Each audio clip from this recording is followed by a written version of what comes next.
वहीं आदमपुर उपचुनाव को लेकर आज भारतीय जनता पार्टी ने अपने नामांकन भर दिए हैं। जी हां, भव्य बिश्नोई ने अपना नामांकन भर दिया है। इस दौरान कुलदीप बिश्नोई, प्रदेश अध्यक्ष ओम प्रकाश धनखड़, वहां के प्रभारी समेत तमाम भारतीय जनता पार्टी के दिग्गज नेता वहां पर मौजूद रहे।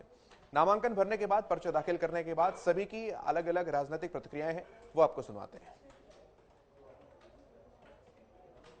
से होती है, अभी हमें सही ठिकाना मिल गया है और पूर्ण रूप से नरेंद्र मोदी जी की नीतियों से आज पूरा हिंदुस्तान प्रभावित है।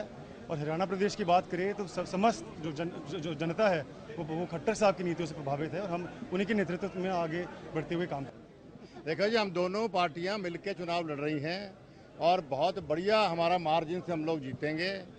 हमारा तीनों का जो मिलन हुआ, पहले हम अलग लड़े थे तीनों, अब तीनों एक साथ हो गए।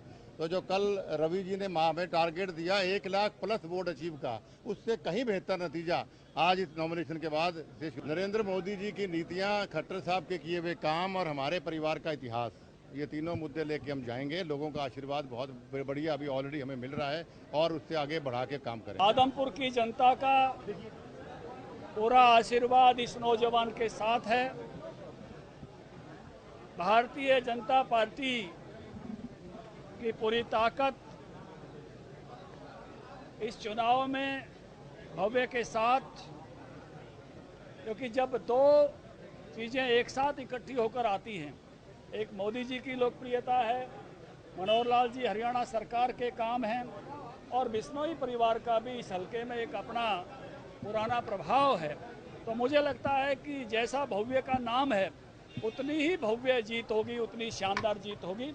चुनाव बहुत ही अच्छे वातावरण में संपन्न होगा और एक रिकॉर्ड जीत जो है इस चुनाव में होने वाली। पूरी तरह से गठबंधन मिलकर के चुनाव लड़ेगा, कोई ऐसा मेरा ख्याल अंदाजा लगाने की जरूरत नहीं। ये राजनीतिक परिवार है, हमारे अपने परिवारों में भी तलखियां होती है, छोटी मोटी बात को अदरवाइज नहीं लेना चाहिए। हम मिलकर के सरकार को चला रहे हैं, मिलकर के ही चुनाव लड़ेंगे।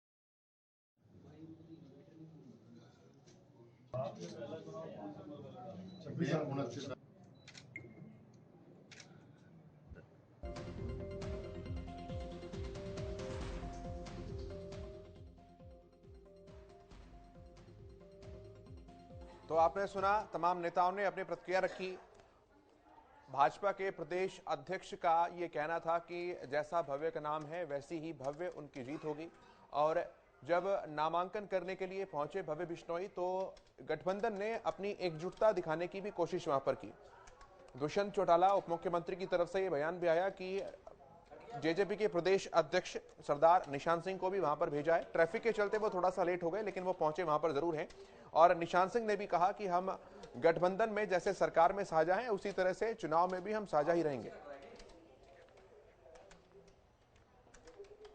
दुष्यंत चौटाला ने कहा कि हमारे राष्ट्रीय अध्यक्ष का जो आदेश है, उनकी जो बात है वो सर्वोपरि है, उन्हीं की बात को माना जाएगा और गठबंधन धर्म निभाया जाएगा। यानी कि वो तमाम अटकलें जो लगाई जा रही थी कि क्या बीजेपी और जेजेपी एकमत होकर एक साथ रहकर चुनाव लड़ेंगे, उन पर भी अब विराम चिन्ह लग गया है, फुल स्टॉप लग गया है।